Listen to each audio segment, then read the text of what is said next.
அனைவருக்கும் வணக்கம். நம்ம பாலிட்டி 500 சீரிஸ் வந்து பார்த்துட்டு இருக்கோம். யூபிஎஸ்சி லெவலில் தினமும் வந்து ஒரு 10 கொஷின் பார்த்துட்டு இருக்கோம். ஒரு 50 நாட்களில் ஒரு 500 கொஷின்ஸ் நம்ம பார்க்கணும் அப்படிங்கிற அந்த டார்கெட்டை நோக்கி போயிட்டு இருக்கோம். இன்னைக்கு டே 3ல இன்னைக்கு ஒரு செட் ஆஃப் ஒரு 10 கொஷின் பார்க்க போகிறோம். Question number 21.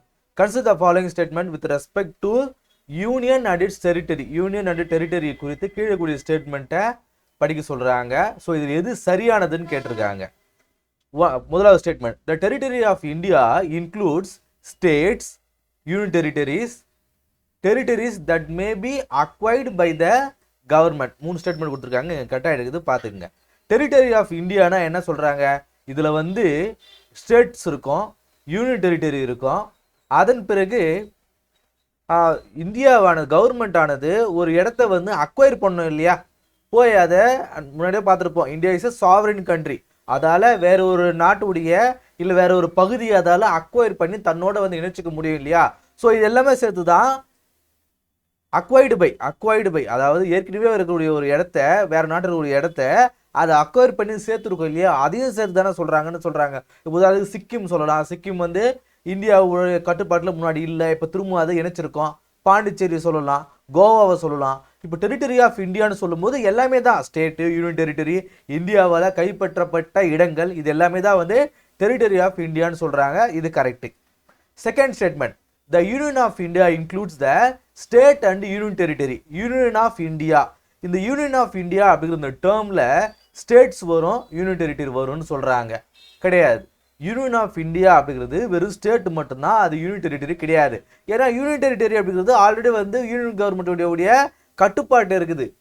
இப்போ ஒரு ஏரியாவில் இருக்கும், இந்த நீங்கள் ஒரு தெருவில் இருக்கிறீங்கன்னு வச்சுங்களேன். இந்த தெருவில் இருக்கக்கூடிய எல்லா வீடுகளுமே வந்து இப்போ இந்த தெருவில் ஒரு ரோடு போட போகிறோம், இல்லை இந்த தெருவுக்கு வந்து நம்ம வந்து ஒரு பேர் வந்து புது பேர் வந்து மாற்ற போகிறோம் அப்படின்னா அந்த தெருவில் இருக்கிற எல்லா வீடுகளுடைய கன்சர்ன் நமக்கு தேவை. ஆனால் நம்ம வீட்டில் இருக்கிறவங்களுடைய கன்சர்ன் நமக்கு வாங்க தேவையில்லை. ஏன்னா நம்ம சொன்னால் வீட்டில் இருக்கிறவங்க கேட்க போகிறாங்க, நம்மளுடைய முடிவு எடுத்துருப்போம். ஸோ அதனால் யூனியன் ஆஃப் இந்தியா அப்படிங்கிறது ஸ்டேட்டு மட்டும்தான் வந்து குறிக்கும், யூனியன் டெரிட்டரி குறிக்காது. இது மட்டும் தான் நம்ம தெரிஞ்சுக்க வேண்டியது. டெரிட்டரி ஆஃப் இந்தியா அப்படிங்கிறது states, union territory, India acquire பண்ண லேண்ட், இது எல்லாமே சேர்த்தது territory of India. Union of India அப்படிங்கிறது ஸ்டேட் மட்டும்தான், யூனியன் டெரிட்டரி கிடையாது.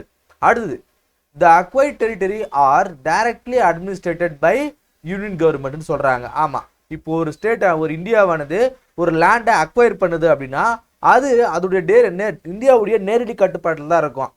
அதுக்குன்னு தனியான ஒரு அட்டானமஸாக வந்து கொடுக்க மாட்டாங்க. இப்போ பாண்டிச்சேரி ஆகட்டும், கோவாலாம் முன்னாடி வந்து யூனியன் கவர்மெண்ட் கட்டுப்பாட்டில் இருந்தது. இப்போ அதை தனி ஸ்டேட்டாக வந்து மாற்றிட்டாங்க. ஸோ இப்போ புரிஞ்சுதுங்களா. ஸோ இந்த ஸ்டேட்மெண்ட் ஆனது கரெக்டு. அப்போது இது தவறானது. ஸ்டேட்மெண்ட் 1 வந்து சரி, ஸ்டேட்மெண்ட் 3 வந்து சரி. அப்போது 1 and 3 எங்கே இருக்குது? So option A is the right answer. சரிங்களா. அடுத்து question number 22. With reference to the role of governor in the center-state relations, consider the following statement. Role of governor குறித்து சில ஸ்டேட்மெண்ட் சொல்லியிருக்காங்க. இதெல்லாம் வந்து சரின்னு கேட்டிருக்காங்க. He or she can reserve a bill passed by the state legislature for the consideration of the president. இப்போ ஒரு bill வருது, ஸ்டேட் லெஜிஸ்லேச்சர் ஒரு பில் வருதுன்னா அதை பிரசிடென்ட் உடைய கன்சிடரேஷனுக்கு அவர் பாஸ் பண்ணலாமா? பாஸ் பண்ணலாம். He submit periodical reports to center about the administrative affairs of the state. இப்போ ஒரு பீரியாடிக்காக சில ஸ்டேட்மெண்ட்ஸை, ரிப்போர்ட்ஸை வந்து கவர்மெண்ட் குறித்தான ரிப்போர்ட்ஸை வந்து சென்டருக்கு அனுப்பலாமா அப்படின்னு கேட்டிங்கன்னா அனுப்பலாம். அவர் சப்மிட் பண்ணுவார். அடுத்து, the office of governor is under the control or subordinate to the central கவர்மெண்ட்னு சொல்கிறாங்க. கிடையாது. ஏன்னா கவர்னர் ஆஃபீஸ் அப்படிங்கிறது ஒரு இண்டிபெண்டன்ட், ஒரு கான்ஸ்டியூஷனல் ஆஃபீஸ் அது. ஸோ அது சென்ட்ரல் கவர்மெண்ட்டுடைய கண்ட்ரோல்லையோ இல்லை அதோடைய சபார்டினேட்டாவோ செயல்படாது. ஸோ எது சரின்னு கேட்டிருக்காங்க? 1 and 2. Option A is the right answer. அடுத்து question number 23. A democratic polity like India is based on a concept of doctrine of popular sovereignty. Which among the following best describe this doctrine? So இந்தியாவில் நாம் இந்த டாக்டரின் of popular sovereignty அப்படிங்கிறத follow பண்ணுறோம். Popular சாவரன்டினா என்ன அப்படின்னு கேட்குறாங்க. வேறு எதுவும் கிடையாது. ஸோ பாப்புலர் சாவரன்டினா என்னன்றது ஒவ்வொரு ஸ்டேட்மெண்ட் வைஸாக நம்ம படிக்க போகிறோம். The source of governmental power are the sovereignty of India state lies with the people of India. கவர்மெண்ட்டுக்கான, இந்த இந்தியன் கவர்மெண்ட்டுக்கான பவரானது எங்கிருந்து வருது அப்படின்னு கேட்கும்போது மக்கள்கிட்ட இருந்தா வருதுன்றாங்க. சரியா. அடுத்து, the sovereign power of an Indian independent nation lies with the union legislature. அதாவது ஒரு சாவரின் கண்ட்ரியோடைய பவர் ஆனது யூனியன் கவர்மெண்ட் கிட்ட தான் இருக்குதுன்னு சொல்றாங்க. அதான் பாராளுமன்றத்தில் தான் இருக்குதுன்றாங்க. அப்படியா? பாராளுமன்றத்தில் கவர்மெண்ட்டுக்கான பவர் இருக்குது? இது கிடையாது. Recognition of judiciary as the principal protector of the constitution of India. ஒரு கான்ஸ்டியூஷனை பாதுகாக்கிறது ஜுடிஷியரி அப்படிங்கிறத ரெகக்னைஸ் பண்றது தான் பாப்புலர் சாவரன்டின்றாங்க. இதுவும் கிடையாது. Supreme power and authority are balanced between the legislature and judiciary. அதாவது ஒரு உச்சபட்ச அதிகாரம் அப்படிங்கிறது லெஜிஸ்லேச்சர் கிட்டையும் அதே போல் ஜுடிஷியரி கிட்டையும் இந்த செக்ஸ் அண்ட் பேலன்ஸாக இருக்குது தான் பாப்புலர் சாவரன்டின்றாங்க. இதுவும் கிடையாது. பாப்புலர் சாவரன்டினா என்ன அப்படின்னா the ultimate power is lies in the people of India. மக்கள்கிட்ட தான் அந்த பவர் இருக்குதுன்றாங்க. ஸோ இதுதான் சரியான answer. Option A is the right answer. மக்கள் தான் பெரியவர்கள். யார் பாராளுமன்றம் பெருசா, உச்சநீதிமன்றம் பெருசா, பிரசிடென்ட் பெருசா அப்படின்னா இவங்க எல்லாரையும் விட கான்ஸ்டியூஷன் தான் வந்து பெருசு. கான்ஸ்டியூஷனை விட மக்கள் தான் பெருசு. நம்ம பிரியாமலே இருக்கோம், இந்த கான்ஸ்டியூஷனை மக்களாகிய நாம் நமக்காக ஒரு சட்டத்தை இட்டு நமக்கு நாமே வந்து கொடுத்துட்டு அப்படின்னு சொல்றாங்க. இப்போ சரி வேணாம், ரொம்ப பேச வேணாம். சரி, கொஸ்டின் நம்பர் 24க்கு போவோம். Consider the following. Inquiring into கீழே இருக்கக்கூடிய சில இன்டர்ஸ்டேட் கவுன்சிலை பற்றி சொல்லியிருக்காங்க. இன்டர்ஸ்டேட் கவுன்சிலுடைய டியூட்டிஸ்லாம் என்னென்ன அப்படின்னு சொல்லியிருக்காங்க. ஒரு செட் ஆஃப் ஸ்டேட்மெண்ட்ஸ் கொடுத்துருக்காங்க. இந்த செட் ஆஃப் ஸ்டேட்மெண்ட்ஸ் ஆனது இன்டர்ஸ்டேட் கவுன்சிலை பற்றி சொல்லியிருக்குது. கீழே கூடிய சொல்லியிருக்காங்க. அதில் இந்த ஸ்டேட்மெண்ட்லாம் எது வந்து சரின்னு கேட்டிருக்காங்க. ஸோ சொல்லியிருக்காங்க அண்டர், இதெல்லாம் வந்து எது கீழே வரும், இன்டர்ஸ்டேட் கவுன்சிலுக்கு கீழே கூடிய ஸ்டேட்மெண்ட்லாம் எது வரும்னு சொல்லியிருக்காங்க. புரியுதுங்களா நான் சொல்கிறது? ஸோ இன்டர்ஸ்டேட் கவுன்சில்ஸோடைய டியூட்டியை கீழெல்லாம் சொல்லியிருக்காங்க, ஒன் பை ஒன்னாக சொல்லியிருக்காங்க. இதில் எதுலாம் வந்து அது கீழே வரும்னு கேட்குறாங்க. Inquiring into and advising upon dispute which may have arisen between state. அதாவது ரெண்டு ஸ்டேட்டுக்கு இடையில் ஒரு பிரச்சனை வருது அப்படின்னா அது இன்டர்ஸ்டேட் கவுன்சில் வந்து அதோடைய வேலையை செய்யுன்றாங்க. இது வந்து சரி. ஆமாம், ரெண்டு ஸ்டேட்டுக்கு நடுவில் ஒரு பிரச்சனை வருதுன்னா அது இன்டர்ஸ்டேட் கவுன்சில் ஒன்று அமைச்சு அதை சால்வ் பண்ணாங்க. இன்டர்ஸ்டேட் கவுன்சில் எப்போ வந்து ஆரம்பிச்சிருப்பாங்க உங்களுக்கு தெரியும், 1956லேயே ஆரம்பிச்சுட்டு இருப்பாங்க. ஏன்னா மொழிவாரி மாநிலங்களை பிரிக்கும் போதே இந்த மாதிரி ஏதோ பிரச்சனை வரும் அவங்களுக்கு தெரியும். அதே போல் ஆர்டிக்கல் 262 என்ன சொல்லும், அந்த இன்டர்ஸ்டேட் வாட்டர் டிஸ்பியூட் ட்ரிபியூனலை பற்றி சொல்லும். சரிங்களா? ஸோ 263 தான் வந்து இன்டர்ஸ்டேட் கவுன்சில் 1956ல் வந்து ஆரம்பிச்சிருப்பாங்க. அடுத்து ரெண்டாவது ஸ்டேட்மெண்ட் சொல்லுது, investigating and discussing subject in which some or all of the states or the union and one or more of the states have a common interest.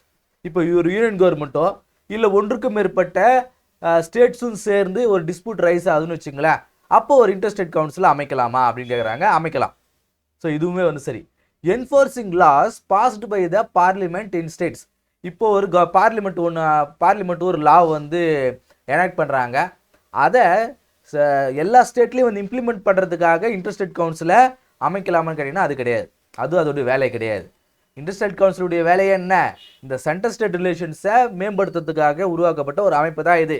Centre ஸ்டேட்டுக்கும் இன்டர்ஸ்டேட்டுக்கும் இடையிலக்கூடிய அந்த ரிலேஷன்ஸை maintain பண்ணுறதுக்காக தான் ஒரு dispute வருது, அதை சால்வ் பண்ணுறதுக்கான தவிர்த்து ஒரு லா பாஸ் பண்ணதை அங்கே இம்ப்ளிமெண்ட் பண்ணுறதுக்கான வேலை அதோட வேலை கிடையாது. ஸோ எது வந்து இது கீழே வருதுன்னு சொல்கிறாங்க, option 1 and 2. Option B only 2.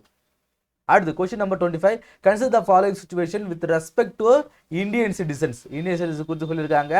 So in how many of above mentioned situations does a person lost Indian citizenship through termination? அதாவது என்ன சொல்றாங்க, மேலே இருக்கக்கூடிய இந்த ஸ்டேட்மெண்ட்ஸில் எதன் மூலமாக ஒரு இந்தியன் சிட்டிசன் டெர்மினேஷன் அப்படிங்கிற இந்த மெத்தடில் அவனோட சிட்டிசன்ஷிப்பை அவன் லாஸ் பண்ணுறான்னு கேட்குறாங்க. உங்களுக்கு தெரியும், இந்தியாவில் ஒரு பர்சன் வந்து சிட்டிசன்ஷிப்பை 5 வகையில் அவர் வந்து அக்வயர் பண்ணலாம், 3 வகையில் அதை வந்து லாஸ் பண்ணலாம். என்னென்ன வகையில்? ரெனன்சியேஷன், டிப்ரிவேஷன் அண்ட் டெர்மினேஷன் அப்படிங்கிற இந்த 3 வகையில் அவங்க தன்னுடைய குடியுரிமை வந்து அவங்களால இழக்க முடியும். என்னென்னு பார்த்துருமா? First statement, a citizen showing the disloyalty to the constitution of India. அதாவது இந்தியாவில் கூடிய அரசியலமைப்புக்கு அவர் வந்து லாயலாக இல்லை அப்படின்னா அது டெர்மினேஷன் மூலமாக வருமானா? டெர்மினேஷன் மூலமாக வராது, டிப்ரிவேஷன் மூலமாக வரும். ஸோ டிப்ரிவேஷன் அப்படிங்கிற இந்த மெத்தட் மூலமாக அவர் தன்னுடைய குடியுரிமையை இழந்துருவார். ஸோ இது டெர்மினேஷனுக்கு கீழே வராது. A citizen voluntarily acquiring the citizenship of another country except during a war in which India is engaged. அதாவது ஒரு பர்சன் இன்னொரு நாட்டுடைய குடியுரிமை அவர் வாங்கியிருந்தாரு அப்படின்னா அப்போ அவருடைய குடியுரிமை இழக்கப்படும். எதன் மூலமா? டெர்மினேஷன் மூலமா. சரியா? டெர்மினேஷன் மூலமா அவர் தன்னுடைய குடியுரிமை எழுந்துருவாரு. ஆனா இன்கேஸ் இந்தியா ஏதாவது ஒரு நாட்டோட இல்லை ஏதாவது ஒரு வாரில் இருக்கும்போது அவங்க குடியுரிமை வாங்கினா அது வந்து இந்த டெர்மினேஷன்ல வராது. ஸோ டெர்மினேஷன் மூலமா இது குடியுரிமை இழக்கலாம். இது சரியான ஆன்சர். அடுத்து சரியான statement. A citizen has within 5 years after registration or naturalization been imprisoned in any country for 2 years or more. அதாவது ஒரு பதிவு செய்யத்தின் மூலமா ஒரு குடியுரிமை வாங்கியிருக்காரு. வாங்கினதுக்கு பிறகு ஒரு 5 வருஷத்துக்குள்ளேயே வேறு ஒரு நாட்டில் அவர் 2 வருடத்துக்கு மேலே தண்டனை வாங்கியிருந்தாரு அப்படின்னா, சிறையில் அடைக்கப்பட்டிருந்தாரு அப்படின்னா, அந்த நிலைமையிலையும் அவர் வந்து தன்னுடைய குடியுரிமை இழந்துருவாரு. எதன் மூலமானா டிப்ரிவேஷன் மூலமா, நாட் டெர்மினேஷன். அப்போ இதுவும் வந்து தவறு. அப்போ ஒரே ஒரு ஸ்டேட்மெண்ட் மட்டும்தான் சரியானது. Option A only one. Question number 26. Consider the following pairs of taxes and their scheme of collection and distribution. கீழே கூடிய ஸ்கீம் சொல்லியிருக்காங்க. அதன் பிறகு அதை கலெக்ட் பண்ணுறதும் டிஸ்ட்ரிபியூட் பண்ணுறதும் யாருடைய வேலை அப்படின்ற மாதிரி சொல்லியிருக்காங்க. ஸோ ஒன் பை ஒன்னாக பார்த்துருவோமா? First statement. Stamp duties on bills of exchange. Stamp duty பற்றி சொல்கிறாங்க. இந்த ஸ்டாம்ப் டியூட்டிஸை லெவி பண்ணுறதும் வசூலிக்கிறதும் கலெக்ட் பண்ணுறதும், அதாவது லெவி பண்ணுறது அதாவது வரி விதிக்கிறதும் அதை கலெக்ட் பண்ணுறதும் அப்ரோப்ரியேட் பண்ணுறது சேமித்து வைக்கிறதும் எல்லாமே வந்து சென்டர் தான் பண்ணும் அப்படின்றாங்க. இது தவறான ஸ்டேட்மெண்ட். ஸ்டாம்ப் டியூட்டியை வந்து லெவி பண்ணுறது மட்டும்தான் வந்து ஸ்டேட் கவர்மெண்ட் சென்ட்ரல் கவர்மெண்ட்டுடைய வேலை. அதை கலெக்ட் பண்ணுறது அப்ரோப்ரியேட் பண்ணுறது எல்லாமே ஸ்டேட் கவர்மெண்ட்டுடைய வேலை. இது தவறு. ரெண்டாவது statement. Taxes on mineral rights levied and collected by the centre and appropriate by the state அப்படின்னு சொல்கிறாங்க. இதுவும் வந்து தவறானது. ஏன்னா மினரல் இருக்கக்கூடிய இது ரைட்ஸ் ஆனது மினரல் டேக்ஸ் ஆனது ஸ்டேட்டால் மட்டும்தான் விதிக்கப்படுது. Levy and collected by the state ரெண்டுமே வந்து ஸ்டேட் தான் பண்ணணும். இதில் சென்டருக்கு எந்த ரோலுமே வந்து கிடையாது. மூணாவது statement. Securities transaction tax levied and collected by the centre and distributed between the centre and state. அதாவது செக்யூரிட்டி டிரான்சாக்ஷன் டேக்ஸ் அப்படின்னா என்னன்னா, இது ஒரு இன்கம் டேக்ஸில் வரும். செக்யூரிட்டி டேக்ஸ்னா என்ன? நீங்கள் ஷேர் மார்க்கெட்டில் இருக்கீங்க, அதன் மூலமாக ஒரு வருமானம் வருது, அதை நீங்கள் டிரான்சாக்ட் பண்ணுறீங்க அப்படின்னா அது ஒரு வருமானம் தானே. ஸோ இன்கம் டேக்ஸில் வரும் அது. So it's a direct tax. அது என்ன பண்ணும்? அதை வந்து சென்ட்ரல் கவர்மெண்ட் தான் வந்து லெவி பண்ணணும். கலெக்ட் பண்ணுறது சென்ட்ரல் கவர்மெண்ட் தான். அதை சென்டருக்கும் ஸ்டேட்டுக்கும் பிரித்து கொடுக்குறதும் வந்து அதுவே வேலை தான். ஸோ இந்த ஸ்டேட்மெண்ட் ஆனது சரி. எது வந்து கரெக்டாக மேட்ச் ஆகிருக்கிறான்? ஒன்றே ஒன்று மட்டும்தான். So option 3 D, 3 only. Question number 27. In the context of Indian polity, consider the following statements. எது கீழே கூடிய ஸ்டேட்மெண்ட்ஸை படிங்க, அதில் எது சரியானதுன்னு கேட்டிருக்காங்க. All the states of India are allocated equal number of seats in Rajya Sabha to ensure equality among states சொல்லியிருக்காங்க. அதாவது பார்லிமெண்ட்டில் ராஜ்யசபா சீட்டானது எல்லா மாநிலங்களுக்கும் ஈக்குவலாக பிரித்து கொடுத்துருக்காங்க. ஏன்னா ஈக்குவலிட்டியை என்ஷூர் பண்ணுறதுக்காக சொல்லியிருக்காங்க. இது தவறான ஸ்டேட்மெண்ட். ஏன் அப்படின்னா எல்லாருக்கும் வந்து சமமாக பிரித்து கொடுக்கல. இப்போ தமிழ்நாட்டுக்கு ஒரு 5னா ஆந்திராவுக்கு 4 அப்படின்ற மாதிரி தமிழ்நாட்டுக்கு 5, ஆந்திராவுக்கு 5, அப்புறம் தெலுங்கானாவுக்கு 5 அந்த மாதிரி பிரித்து கொடுக்கல. இந்த ராஜ்யசபா சீட்டானது ஒவ்வொரு மாநிலத்துக்கும் வேரி ஆகுது. இது எப்படி பிரித்து கொடுத்துருக்காங்க அப்படின்னா பேஸ்ட் ஆன் த பாப்புலேஷன், மக்கள் தொகை அடிப்படையில் தான் வந்து இந்த ராஜ்யசபா சீட்டானது பிரித்து கொடுத்துருக்காங்க. லோக்சபா சீட்டும் அதே போல தான் பேஸ்ட் ஆன் த பாப்புலேஷன். நீங்கள் பார்த்துருப்பீங்க இந்த டீலிமிட்டேஷன் கமிஷன் மூலமாகவும் அந்த மாதிரி தான் வந்து பிரிச்சிருப்பாங்க இந்த கான்ஸ்டியூஷனை பிரிக்கிறதுக்கு. ஸோ அதனால தான் கடந்த வருடம் கூட அது சம்மந்தமாக வந்து நிறைய போராட்டங்கள்லாம் நடந்து நம்ம பார்த்துருப்போம். ஸோ இது ப்ரொபோஷனல் ரெப்ரசன்டேஷன் மூலமாக தான் வந்து இது பிரித்து கொடுத்துருப்பாங்க பேஸ்ட் ஆன் த பாப்புலேஷன். அமெரிக்காவில் அப்படி கிடையாது. அமெரிக்காவில் எல்லா ஸ்டேட்டுக்கும் ஈக்குவலான ராஜ்யசபா சீட் இருக்கும். அதனால தான் அதை ட்ரூ ஃபெடரலிசம் அப்படின்னு சொல்லுவாங்க. ஸோ இது தவறான statement. Second statement. The authority to amend the constitution of India is exclusively vested in the parliament with no such power granted to the state legislature. அதாவது ஒரு கான்ஸ்டியூஷன் அமெண்ட் பண்ணணும் அப்படின்னா அது பார்லிமெண்டால் மட்டும்தான் முடியும். அது ஸ்டேட்டுடைய ரோல் எதுவுமே கிடையாதுன்னா இது சரியான ஆன்சர் தான். ஸோ எந்த லோக்சபாவோ ராஜ்யசபாவோ எந்த சபா வேணும்னாலும் எந்த ஹவுஸ் வேணும்னாலும் இந்த கான்ஸ்டியூஷன் அமெண்ட்மெண்ட் வந்து இனிஷியேட் பண்ணலாம். அது மினிஸ்டராக இருந்தாலும் சரி, கவர்மெண்ட்டாக இருந்தாலும், ப்ரைவேட் மெம்பராக இருந்தாலும் சரி, பப்ளிக் மெம்பராக இருந்தாலும் சரி. பப்ளிக் மெம்பர்னா என்ன? மினிஸ்டராக இருந்தாலும் சரி, இல்லை எம்பி மெம்பர் ஆஃப் பார்லிமெண்ட்டாக இருந்தாலும் யாராக இருந்தாலும் அதை இனிஷியேட் பண்ணலாம். மூணாவது statement. Power with respect to making laws on residue subjects lies with the parliament. இந்த பார்லிமெண்ட்டில் தான் வந்து ரெசிடியூ சப்ஜெக்டில் ஒரு லாவை விதிக்கணும் அப்படின்னா அது பார்லிமெண்ட் தான் இருக்குதுன்னு சொல்கிறாங்க. கரெக்டு தான். இந்த ரெசிடியூ சப்ஜெக்ட்னா என்ன? இன்கேஸ் புதுசாக ஒரு சட்டம் வருது, இப்போ உதாரணத்துக்கு பிட்காயின் ஒன்று வருது, கான்ஸ்டியூஷன் எழுதும்போது அந்த பிட்காயின் சமாச்சாரம்லாம் இல்லை. இப்போ வரும்போது அதில் சட்டம் ஏற்றுனா அதை சென்ட்ரல் கவர்மெண்ட் தான் பண்ணுன்றாங்க. ஸோ இது சரியான ஆன்சர். ஸோ எது சரின்னு கேட்டிருக்காங்க? 2 and 3. Option C is the right answer. Question number 28. The 42nd Constitutional Amendment Act 1976 transferred few subjects to concurrent list from state list under the 7th schedule of Indian Constitution. அதாவது சொல்றாங்க 1976 Constitutional Amendmentல state லிஸ்ட்லேருந்து சில சப்ஜெக்ட்ஸை concurrent லிஸ்ட்டுக்கு வந்து change பண்ணி move பண்ணாங்க. கீழே இருக்கக்கூடியதில் வந்து எதெல்லாம் வந்து அதில் வருதுன்னு கேட்டிருக்காங்க. என்னென்ன வரும் நீங்கள் பார்த்துட்டு போய் மொத்தம் வந்து 5 சப்ஜெக்ட்ஸை ஸ்டேட் லிஸ்ட்லேருந்து சென்ட்ரல் கன்கரண்ட் லிஸ்ட்டுக்கு சேஞ்ச் பண்ணியிருப்பாங்க. என்னென்ன? Education, forest, protection of animal and trees, அதே போல் வெயிட்ஸ் அண்ட் மெஷர்ஸு, அதன் பிறகு organisation allocation and organisation of high courts, all கோர்ட்ஸ்னு சொல்லுவாங்க. சுப்ரீம் கோர்ட் தவிர்த்து மற்ற கோர்ட்டுகளை வந்து சொல்லியிருப்பாங்க. ஸோ இது மாதிரி ஒரு 5 சப்ஜெக்ட்ஸை வந்து ஸ்டேட் லிஸ்ட்லேருந்து கன்கரண்ட் லிஸ்ட்டுக்கு மாற்றிருப்பாங்க. ஸோ இதில் நம்ம பார்க்கும்போது எஜுகேஷன், ஆமாம், ஃபாரஸ்ட்டு, அது வந்து வெயிட்ஸ் அண்ட் மெஷர்ஸ். ஸோ இந்த 3 சப்ஜெக்ட் தான். ரிஜிஸ்ட்ரேஷன் ஆஃப் பர்த் அண்ட் டெத்தும் லேபர் டிஸ்பியூட்டும் ஆல்ரெடி கன்கரண்ட் லிஸ்ட் தான் வந்து இருந்தது. அது சேஞ்சில் எதுவும் பண்ணல. ஆல்ரெடி ரெண்டுமே கன்கரண்ட் லிஸ்ட் தான் இருந்தது முன்னாடியே. ஸோ அப்போ 3 மட்டும்தான். So only 3. Option B is the right answer. Question number 29. Parliament of India may by law increase the area of state. பார்லிமெண்ட்டால் ஒரு ஸ்டேட் உடைய ஏரியாவை இன்க்ரீஸ் பண்ண முடியுமா? முடியும். எது கரெக்டுன்னு கேட்டிருக்காங்க. Diminish the area of any state. ஒரு ஸ்டேட் உடைய ஏரியாவை குலைக்க முடியுமா? அதாவது ஒரு ஸ்டேட் உடைய ஏரியாவை இன்க்ரீஸ் பண்ண முடியுமா? அதே போல் அது ஏரியாவை சுருக்க முடியுமான்னு கேட்குறாங்க. Alter the boundaries of a state. Any state, ஏதாவது ஒரு ஸ்டேட்டை அதோடைய பவுண்டரிஸை ஆல்டர் பண்ண முடியுமா? பண்ண முடியும். Alter the name of a any state. ஒரு ஸ்டேட் உடைய நேம் அதில் சேஞ்ச் பண்ண முடியுமா? சேஞ்ச் பண்ண முடியும். இது எல்லாம் எதில் வரும்? ஆர்டிக்கல் 3ல வந்து வரும். ஆர்டிக்கல் 3ல வரும். ஸோ இந்த பவர் எல்லாமே பார்லிமெண்ட் கிட்டே இருக்குது. ஸோ இந்த மாதிரி ஒரு ஸ்டேட் உடைய பேர் நேம் சேஞ்ச் பண்ணோம், ஏரியாவை இன்க்ரீஸ் பண்ணணும், டெமினிஷ் பண்ணணும்னா அது யார் முதல்ல பண்ண முடியும் அப்படின்னா, முதல்ல வந்து பிரசிடென்ட் கிட்ட ப்ரியர் ரெக்கமெண்டேஷன் வேணும். பிரசிடென்ட் சொன்னால் மட்டும்தான் அதை பார்லிமெண்ட்டை அந்த பில்லை வந்து இன்ட்ரடியூஸ் பண்ண முடியும்.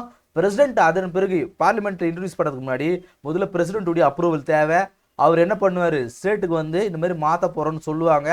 அவங்க என்ன பண்ணுவாங்க? அவங்களோட ரெக்கமெண்டேஷன் சொல்லுவாங்க. அந்த ரெக்கமெண்டேஷன்ஸை கேட்கலாம், கேட்காமலையும் போகலாம். அது வந்து பைண்டிங் கிடையாது. ஸோ அதன் பிறகு அவர் பார்லிமெண்ட்டில் கொடுப்பாரு. பார்லிமெண்ட்டில் ஓட்டிங் பேசிஸில் அது முடியும். அது ஒரு சிம்பிள் மெஜாரிட்டியே போதுமானது. அதுக்கு கான்ஸ்டியூஷனல் அமெண்ட்மெண்ட் தேவை கிடையாது. சரியா? ஸோ அதுன்னு பார்க்கும்போது all 4. Question number 30, last question. With reference to democracy consider the following statement. Statement 1, democracy குறித்து கீழே கூடிய ஸ்டேட்மெண்ட் சொல்லியிருக்காங்க. The presence of written constitution is one of the fundamental requirement of democracy. ஒரு டெமோக்ரஸி அமையணும் அப்படின்னா ஒரு ரிட்டன் கான்ஸ்டியூஷன் தேவை அப்படின்றாங்க. அதாவது எழுதப்பட்ட ஒரு அரசியலமைப்பு தேவைன்றாங்க. அப்படி கிடையாது. ரிட்டன் கான்ஸ்டியூஷன் இல்லாமலே ஒரு டெமோக்ரஸிலாம் இருக்குது. உதாரணத்துக்கு யூகேவை சொல்லலாம்.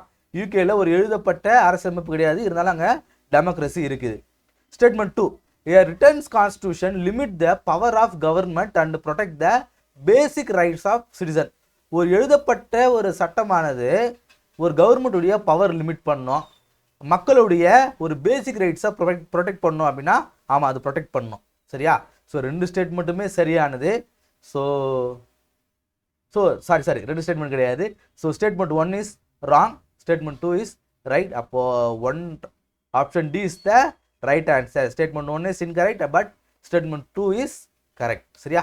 ஸோ ரிட்டன் கான்ஸ்டியூஷன் இல்லாமலே சில நாடுகள் டெமோக்ரஸியாக இருக்குது. ரிட்டன் கான்ஸ்டியூஷன் இருந்தாலுமே அங்கே மக்களுக்கு ஃபண்டமெண்டல் ரைட்ஸ் இல்லை, யூனிவர்சல் அடல்ட் சஃப்ரேஜ் இல்லை, வயது வந்து ஒரு வாக்கு உரிமை இல்லை அப்படின்னா அப்போ அது டெமோக்ரஸின்னு சொல்ல முடியாது இல்லையா?